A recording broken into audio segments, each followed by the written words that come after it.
Hello everyone and welcome to another episode of RiesKitchen. Today we're making tempura mussels, a really simple dish but absolutely delicious. Let's get straight into it, shall we? So first up we have Victorian black mussels, plain flour.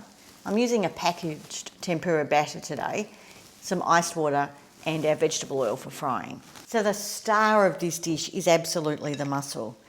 So this is a Victorian black mussel grown here in Port Arlington on the Bellarine Peninsula. You'll notice that they have a curved top and a pointy end. We have a straight side and we also have a curved side. And the curved side's important later when we're talking about opening mussels. They also have a beard, which is the hairy bit on the side. To de-beard them, there's a hard way and an easy way. The hard way is to have the pointy end pointing to the ceiling, grab the beard and give it a pull. But doing that too much will actually hurt your finger. So I'm going to do most of these the easy way, and I'll show you that a little bit later when we're cooking. I'll just put that one down. But there are a lot of myths to do with mussels, and one of the main myths is that you don't eat a mussel that hasn't opened when you've cooked it. Complete rubbish. We want to make sure that we're only cooking healthy mussels, not waiting until the end process to work out which ones we should or should not eat. And there are two ways you can tell an unhealthy mussel. The first way is that the shell's all broken, because you don't know when that shell got broken and how long that mussel has been exposed. So it's best to always throw those away. The other one, which is a little bit more complicated, is when the mussel is open. These mussels are alive that are sitting here in my water. They are living creatures, so they open their shells to feed. An opened mussel is either hungry or unwell. So when we've got an open one, what we need to do is, when it's open, just give it a tap on the bench and then watch it close down. It's not super fast, but it'll take a minute or so. If it doesn't close down, then that means it is not feeling well. And again, we put those in the bin and we don't eat them. If it closes, it's a very healthy, just hungry mussel, and we're absolutely able to cook it. So I've got these soaking in just some cool tap water, where they'll all have closed down because they'll have opened it up, gone, oh, this isn't to my liking, and have closed down again. But it helps by them opening up that they have released some of the grit and salt water that they had in their shells. And then I can just throw that away. Then that way I'm not putting that grit and salt water into my dish. So now we can start cooking. So I have here a shallow fry pan with a lid, which is important. A glass lid does make life easier. And I can just put that one I've de-bearded and all these others directly into my pan.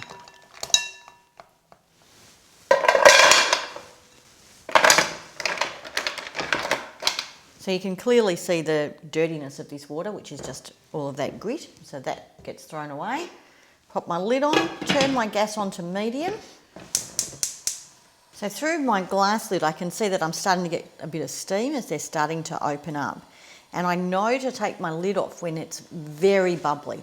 You can call it a bad cappuccino or dishwashing liquid, but very frothy and bubbly. And that tells me that the majority of mussels have opened up, released all of their liquor and seawater, and we'll be able to see to be able to take them out. That's usually between 3 to 5 minutes, depending on how many you've put inside your pot. So this is really starting to look like a whole lot of big bubbles and a lot of froth, so it's ready to go.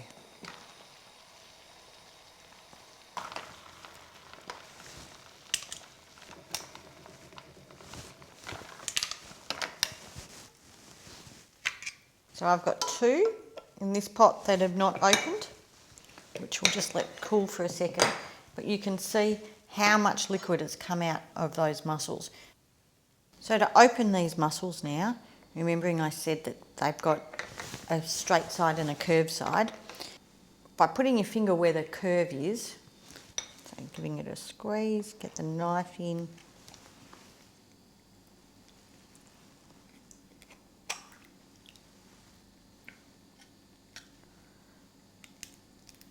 and what I have is a beautiful mussel. So for this recipe, we're just after the mussel meat. So I'm going to remove them all from their shell. But now to de-beard them the easy way, as promised. So grabbing their beard, and just popping it between the closed shell, I can just give it a little tug and then I can take the meat out. Perfect. So I'll just show you that one again. Grab the beard, pinch it in between the shell, give a little tug, and we're all good.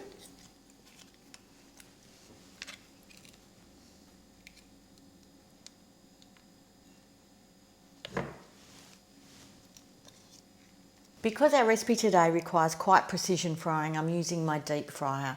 It's vitally important that we keep our oil temperature between 180 degrees Celsius and 190 degrees Celsius. Too low and the food will go soggy. Too high and I'll burn.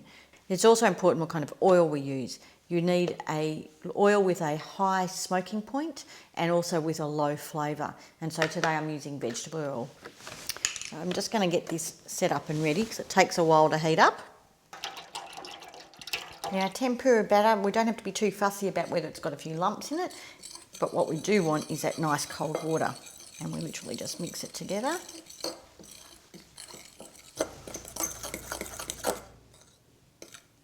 So my oil has reached 180, and I'm just going to lower the basket because I'm going to be dropping our mussels directly into the oil so that they don't stick. Now, because mussels are by nature quite damp, I'm just going to toss them in this bit of flour first. I'll do half a dozen. So I'm just going to give them a quick toss, bit of a shake and into the batter. I don't want too heavy a flour coating. It's just to help stop them spitting. A light toss in the batter. You want them coated. And then directly into the oil. And we get that really good sizzle. And these will take 3 to 5 minutes. So now we can drain our gorgeous mussels and pop them just on some paper towel.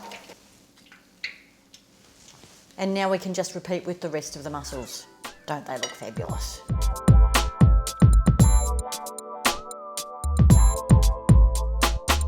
Now, for all the details of today's recipe and for some extra tips and tricks on mussels, don't forget to check out my blog at the link below. But as always, the best part's in the eating.